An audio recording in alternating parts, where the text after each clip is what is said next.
Hello everyone. What is the difference between approve and approve and send? To understand the same, let's go to the approvals module.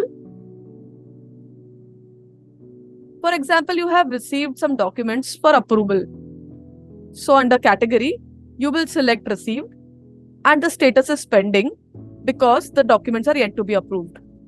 Now, if you select a document, these three options get enabled: approve and send, approve and reject.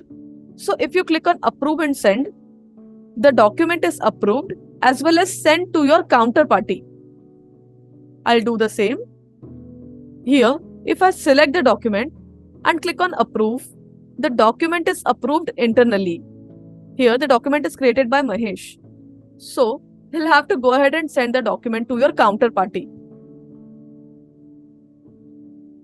And he will click on approve and action and click on save and send.